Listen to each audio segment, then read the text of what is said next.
TV news. ముందుగా bulletin లో headlines చూద్దాం.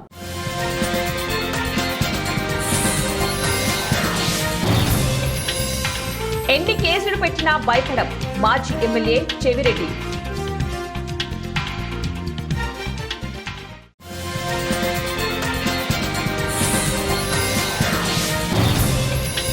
భారత్ కొత్త ఆశాకిరణంగా ఎదుగుతోంది ప్రధాని మోదీ.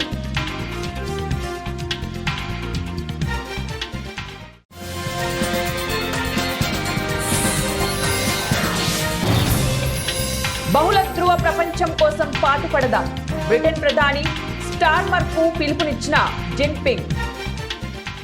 ఎన్ని అక్రమ కేసులు పెట్టినా ధైర్యంగా ఎదుర్కొంటామని వైఎస్ఆర్సీపీ నేత మాజీ ఎమ్మెల్యే చెవిరెడ్డి భాస్కర్ రెడ్డి స్పష్టం చేశారు. చంద్రబాబు సంతృప్తి పొందే వరకు ఎన్ని కేసులైనా కూడా పెట్టుకోవచ్చన్నారు. ఇంకా గట్టిగా తయారవుతామని బెదిరే ప్రసక్తే లేదన్నారు. అన్యాయంగా ఇరికించిన మద్యం అక్రమ కేసులో గురువారం ఆయనకు హైకోర్టు బెయిల్ మంజూరు చేయడంతో జైలు నుంచి విడుదలయ్యారు. అనంతరం ఆయన మీడియాతో మాట్లాడారు. ఆ వివరాలు ఇలా ఉన్నాయి. ప్రపంచ వాణిజ్యంలో భారత్ ఇప్పుడొక కొత్త ఆశాకిరణంగా ఎదుగుతోందని ప్రధాని మోదీ వ్యాఖ్యానించారు. బడ్జెట్ సమావేశాల ఆరంభం సందర్భంగా గురువారం ప్రధాని మోదీ పార్లమెంటు ప్రాంగణంలో ప్రసంగించారు. యూరోపియన్ యూనియన్తో భారత్ బుధవారం చరిత్రాత్మక స్వేచ్ఛా వాణిజ్య ఒప్పందం కుదుర్చుకున్న మరుసటి రోజే బడ్జెట్ సమావేశాలు ఆరంభమవడంతో ప్రధాని మోదీ ఈ అంశాన్ని ప్రధానంగా ప్రస్తావించారు. ఆసియాల భారత్ ఇది అత్యంత కీలకమైన ఐరోపా కూటమితో భారత వాణిజ్య ఒప్పందం కుదుర్చుకోవడంతో భారతీయ తయారీదారులకు సువర్ణ అవకాశం దక్కింది. 27 EU దేశాలకు నాణ్యమైన ఉత్పత్తులను ఎగుమతి చేద్దాం. ఇకనైనా సంస్థలు ఐరోపా విపణిలోకి విస్తృతంగా విస్తరించేలాగా ఉత్పత్తి సామర్థ్యాలను పెంచుకోవాలి, మార్కెట్ అవకాశాలను అందిపుచ్చుకోవాలని మోదీ పిలుపునిచ్చారు. బహుళ ధ్రువ ప్రపంచం కోసం సమిష్టిగా పాటుపడతామని స్టార్మర్కు జిన్పింగ్ పిలుపునిచ్చారు. 8 ఏళ్ల తర్వాత బ్రిటన్ ప్రధాని ఒకరు చైనాలో పర్యటించడం ఇదే తొలిసారి. గురువారం జిన్పింగ్లోని గ్రేట్ హాల్ ఆఫ్ పీపుల్స్ లో ఇరు నేతలు సమావేశమై ద్వైపాక్షిక చర్చలు జరిపారు. ఈ సందర్భంగా జిన్పింగ్ మాట్లాడారు. అన్ని దేశాలు కట్టుబాటు చూపినప్పుడే అంతర్జాతీయ చట్టాలు అత్యంత ప్రభావవంతంగా అమలవుతాయి. ప్రధానమైన దేశాలు ఈ కట్టుబాటు విషయంలో ముందుండి ఇతర దేశాలకు ఆదర్శప్రాయంగా ఉండాలి. ఆ దేశాలే కట్టు తప్పితే ఇక ప్రపంచంలో ఆటవిక పాలనే రాజ్యమేలుతుందని పరోక్షంగా ట్రంప్ వైఖరిని జిన్పింగ్ తూర్బారపట్టారు. చైనా ఏ స్థాయిలో ఎదిగినా సరే ప్రపంచంలోని ఏ దేశానికి ప్రమాదకరంగా పరిగణించబోదని జిన్పింగ్ స్పష్టం చేశారు. శ్రీశైలం దేవస్థానం ధర్మకర్తల మండలి 4వ సమావేశంలో మొత్తం 42 అంశాలు చర్చించారు. వీటిలో 39 అంశాలు ఆమోదించబడగా 2 అంశాలను వాయిదా వేశారు. ఒక అంశంని తిరస్కరించారు. ముఖ్యమైన నిర్ణయాల గురించి ధర్మకర్తల మండలి అధ్యక్షులు పోతుకుంట రమేష్ నాయుడు సభ్యులకు వివరించారు. సామాన్య భక్తులకు సౌకర్యార్థం తిరుమలలోని PAC 5 తరహాలో పబ్లిక్ అనిమిటీస్ కాంప్లెక్స్ నిర్మాణం, అలాగే శని, ఆది, సోమవారాలు మరియు ప్రభుత్వ సెలవులలో శ్రీ స్వామివారి స్పర్శ దర్శనాన్ని నిర్దిష్ట వేళలో ఉదయం, రాత్రి మాత్రమే కల్పించేందుకు నిర్ణయం. మిగిలిన సమయమంతా కూడా అలంకార దర్శనానికి అవకాశం. శ్రీశైలంలో పర్యాటక రవాణా సౌకర్యాల అభివృద్ధి దృష్ట్యా స్లీప్ లేన్ కార్యకలాపాల మౌలిక సదుపాయాల అభివృద్ధికి గాను ఏరోడ్రమ్ టెర్మినల్ భవన నిర్మాణానికి గాను 1.06 సెంట్ల స్థలం కేటాయించారు. ఆలయ ప్రాంగణంలోని శ్రీ స్వామి పాకశాలను ఆలయ సాంప్రదాయ రీతిలో కళాత్మకంగా తీర్చిదిద్దేందుకు ఆర్నమెంటల్ పనులకు, అలాగే ఆలయ ప్రాంగణంలోని క్షేత్రాన్ని దర్శించే భక్తుల సౌకర్యార్థం భక్తుల రద్దీకి అనుగుణంగా BOT పద్ధతిలో పబ్లిక్ టాయిలెట్స్ మరియు స్నానపు గదుల నిర్మాణానికి నిర్ణయం తీసుకున్నామన్నారు. ఖమ్మం జిల్లా సత్తుపల్లి మరియు కల్లూరు మున్సిపాలిటీలో జరుగుతున్నటువంటి ఎన్నికల నేపథ్యంలో 2వ రోజు నామినేషన్లు ఊపందుకున్నాయి. సత్తుపల్లిలో 23 వార్డులకు 59 నామినేషన్లు, కల్లూరులో 20 వార్డులకు 76 నామినేషన్లు నమోదయ్యాయి. సత్తుపల్లిలో మున్సిపల్ ఆఫీసులో నామినేషన్ల స్వీకరణ జరుగుతున్నాయి. అలాగే కల్లూరులో 3 చోట్ల MDO ఆఫీస్, అలాగే రైతు వేదిక, IKP సెంటర్లలో నామినేషన్ స్వీకరణ జరుగుతున్నాయి. ఈ రోజు ఎలక్షన్ అబ్జర్వర్ పవన్ కుమార్ కల్లూరులోని 3 కేంద్రాలను సందర్శించి పరిశీలించారు.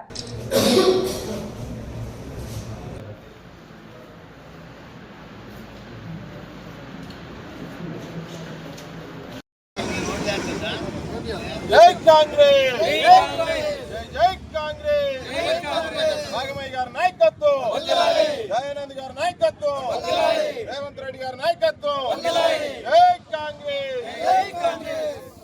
తిరుమల తిరుపతి దేవస్థానంలో స్వామివారి లడ్డూ ప్రసాదంలో కల్తీ నెయ్యి వాడిన ఘటన నిజమేనని సిట్ ఛార్జీ షీట్లో ధృవీకరణ రావడంతో రాష్ట్ర రాజకీయాల్లో తీవ్ర దుమారమే చెలరేగుతోంది.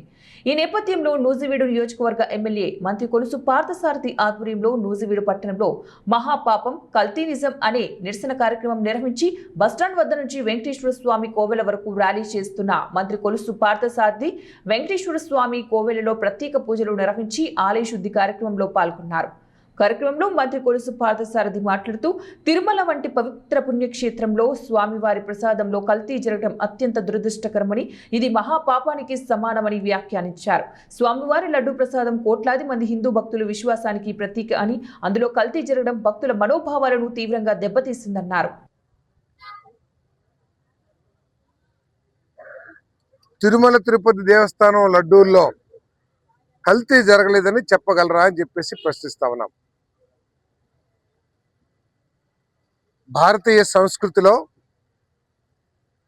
అన్ని మతాల సాంప్రదాయాల్ని,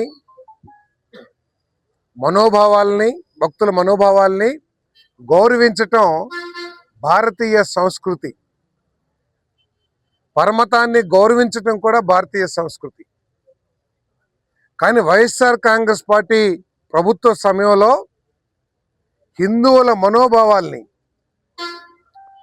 కలియుగ ప్రత్యక్ష దైవంగా భావించే హిందువులు కోట్లాది మంది భావించే తిరుమల తిరుపతి దేవస్థానం ఏడుకొండల వారికి పూర్తిగా అపవిత్రం చేశారని చెప్పేసి చెప్పక తప్పదని కూడా మనం చేస్తా ఉన్నాను. నేను మనందరం కూడా తిరుపతి వెళితే మన ఇంటి చుట్టుపక్కల ఉన్న వారందరికీ కూడా ప్రసాదం తీసుకొచ్చి చిన్న ముక్కలు చేసైనా, చిన్న లడ్డూలైనా ఇస్తే దాన్ని ఎంతో పవిత్రంగా, భగవంతుడిని చూసినంత సంతోషంగా ఆ ప్రసాదాన్ని తీసుకుని వారి కష్టాలు తీరుతాయని నమ్మే సంస్కృతి మన హిందువుల సంస్కృతి అని చెప్పేసి మనం చేస్తాను.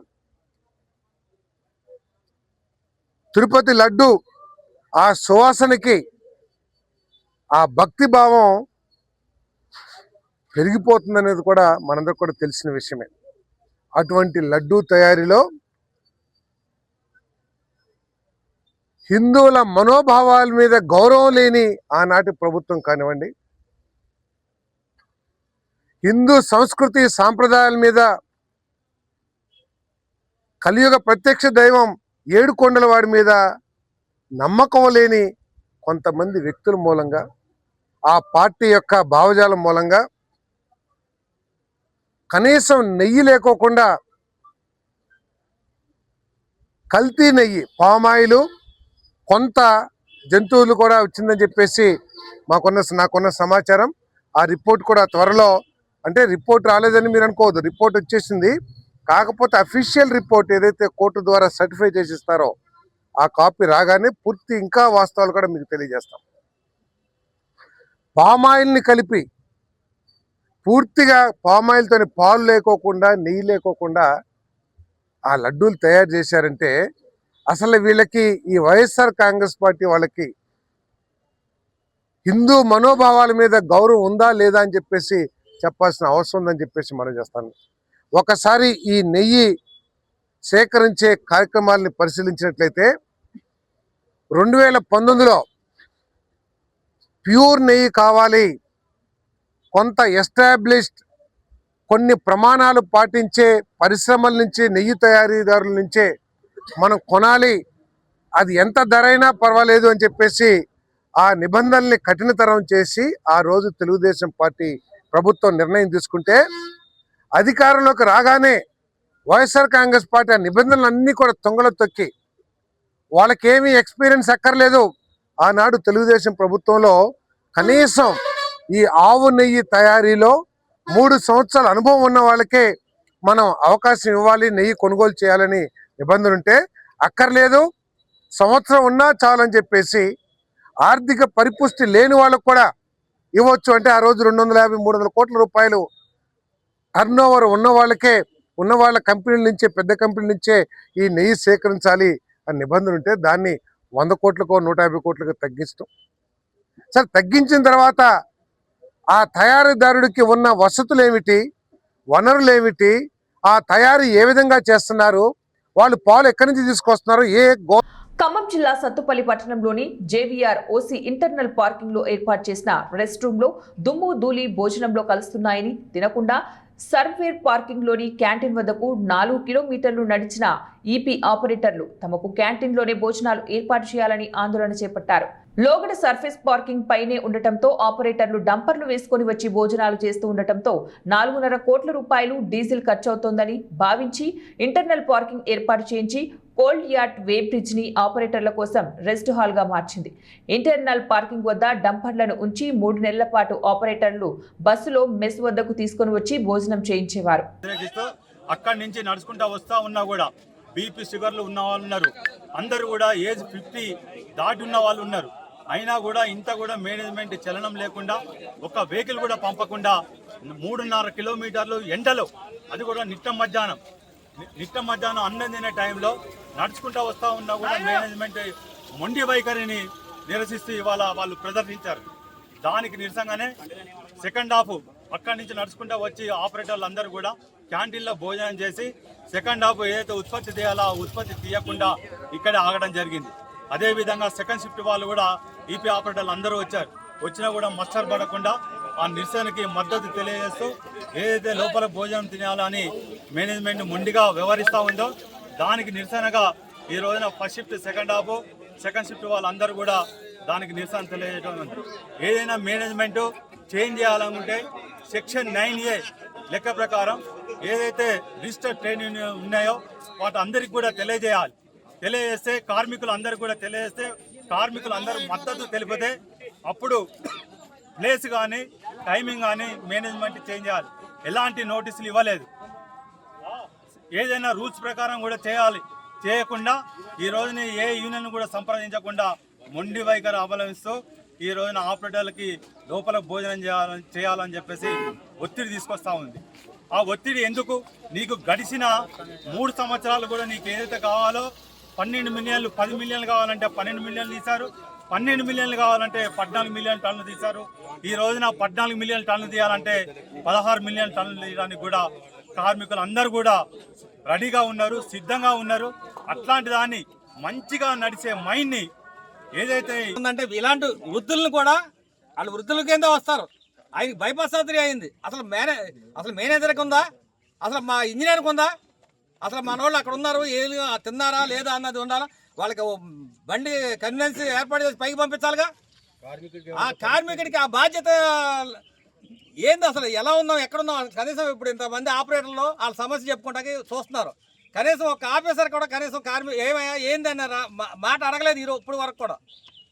ఎట్లా ఇది? ఈ సత్తుపల్లి ప్రశాంతంగా నడిచే వాతావరణం ఇది.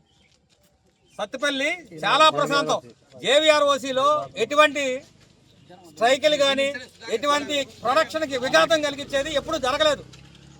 ఎంతో ప్రశాంతంగా నడిచే మైన్లో ఇప్పుడు అలజడి సృష్టిస్తున్నారు.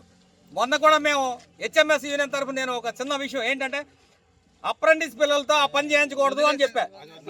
ఇది ఒకటే అంటే మేనేజ్మెంట్ వైఖరి ఎట్లా ఉంది? అప్రెంటిస్ పిల్లలు 1961 ప్రకారం వాళ్ళకి శిక్షణ ఇప్పించాలి. ఆ శిక్షణ ఇప్పించకపోగా మట్టి పనులు ఇక్కడ చేసేది పైపులు చేస్తున్నారని నేను అడిగినందుకు నాకు సాక్షి ఇచ్చింది ఇదే మేనేజరు. ఎంత నిరంకుశత పాలన అన్నది ఇక్కడ చూస్తున్నాం.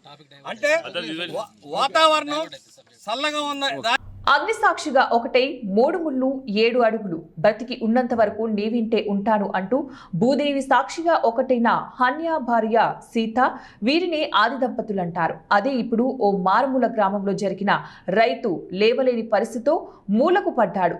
లేవలేని స్థితిలో ఉన్నాడు. సీత భర్తకు ఆలనా పాలన భార్యనే దిక్కు అయింది. మూలన పడ్డ భర్త హన్యకు 2 సంవత్సరాల నుంచి సేవ చేస్తూ ఆ గ్రామంలో మీడియా కంటపడింది. నాగర్ కర్నూలు జిల్లా అచ్చంపేట మండలం కన్యాతాండ గ్రామంలో గత 2 సంవత్సరాల నుంచి ఓ గిరిజన రైతు విచిత్రమైన వ్యాధితో మూలన పడ్డాడు. తనకున్న ఆస్తిలో దాదాపు ఇప్పటికే 20 లక్షల రూపాయలు ఖర్చు చేసి చూపించామంటున్న తన కుటుంబ సభ్యులు ఉన్న ఆస్తులు పోయావని, వచ్చిన వ్యాధి నయం కాలేదని, చేసేదేమీ లేక రోడ్డున పడ్డామని కంటతడి పెట్టారు. కార్పొరేట్ హాస్పిటల్కి వెళ్తే దాదాపు మరో 15 లక్షల వరకు ఖర్చవుతోందని అంటున్నారు వైద్యులు. ఇప్పటికైనా స్థానిక ఎమ్మెల్యే డాక్టర్ వంశీకృష్ణ స్పందించి మా కుటుంబాన్ని ఆదుకోవాలని వేడుకుంటున్నారు. కన్యతండ మా నాయన పడిపోయి మీకు మినిమం 2 సంవత్సరాలు అవుతుంది సార్. ఇప్పటికే 15 నుంచి 20 లక్షలు అయిపోయింది. 20 లక్షల దాకా ఖర్చు అయిపోయింది. ఇప్పటికీ పైసలు ఇంకా ఎంత ఖర్చు అవుతుందో తెలియదు సార్. ఇంకా దాతల నుంచి ఏమైనా మాకు సాయం చేస్తారని కోరుకుంటున్నాను సార్. అయితే రేది హాస్పిటల్ తీసుకుపోయినా కానీ మంచిగా అయితే ఏదో సాయం చేయాలని చెప్తున్నా సార్.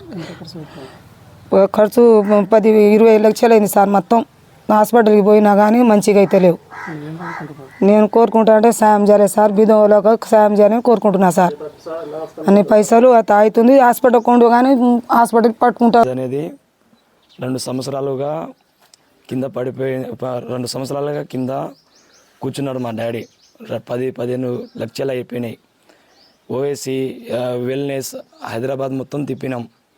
హైదరాబాదే కాకుండా శ్రీశైలం ఇలా నాటు మందు ఇలా చాలా వేయించినాం. అయినా కానీ ఇంకా అతను మా నాయన ఇంకా న్యాయం అనేది అయితే లేరు. మాకు ప్రభుత్వం నుంచి ఇల్లు కూడా ఇంకేం రాలేదు. దయచేసి ఇంకా 10-15 లక్షలు అవుతుందని చెప్పి అనుకుంటున్నాం. ఇంకా పెట్టాల ఎమ్మెల్యే సార్ నుంచి ఏమైనా ఫండ్ అనేది రావాలని, రిలీజ్ అనేది మాకు ఎంతో అంత చేయాలని మేము సాయం కోరుకుంటున్నాం. కాకి చొక్కా వెనుక కఠినత్వం మాత్రమే కాదు, కరుణతో నిండిన మనసు కూడా ఉంటుందని నిరూపించారు కర్నూలుకు చెందినటువంటి 3 town police station CI Seshayya.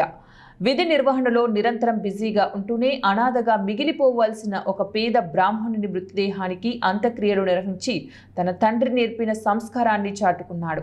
3వ పట్టణ సిఐ శేషయ్య బెంగాల్ ప్రాంతానికి చెందిన హనుక్ కుమార్ యోగి అనే వృద్ధుడు గత కొద్ది రోజులుగా కర్నూలు ప్రభుత్వ సర్వజన వైద్యశాలలో చికిత్స పొందుతూ అనారోగ్యంతో మృతి చెందాడు.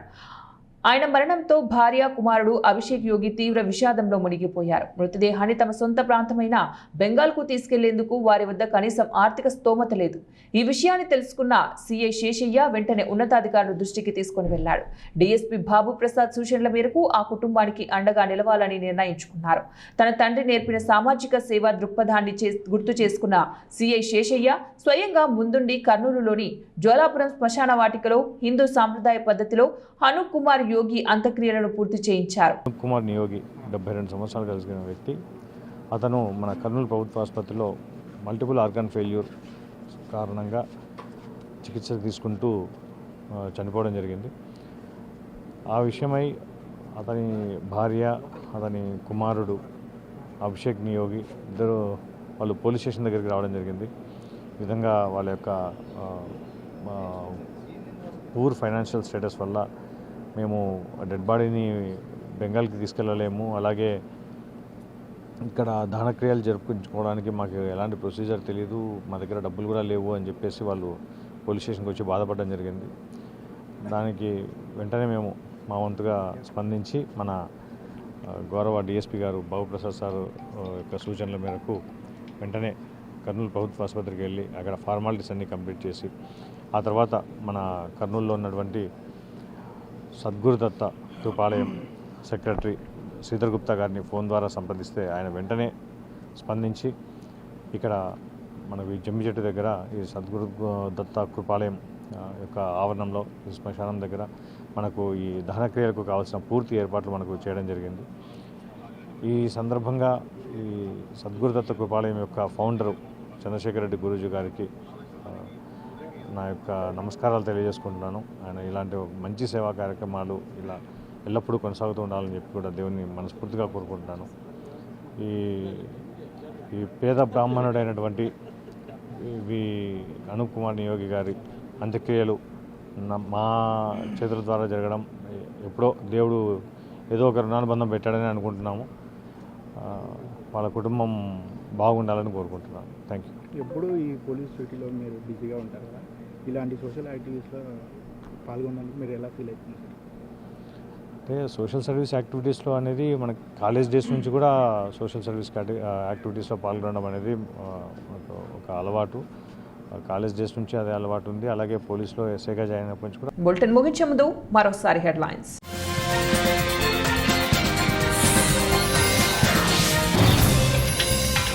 ఎన్ని కేసులు పెట్టినా భయపడం మాజీ ఎమ్మెల్యే చెవిరెడ్డి.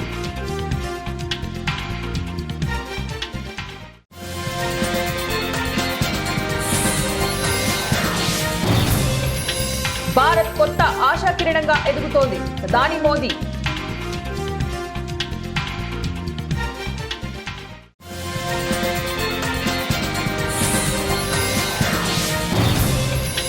బహుళ ధ్రువ ప్రపంచం కోసం పాటుపడదాం.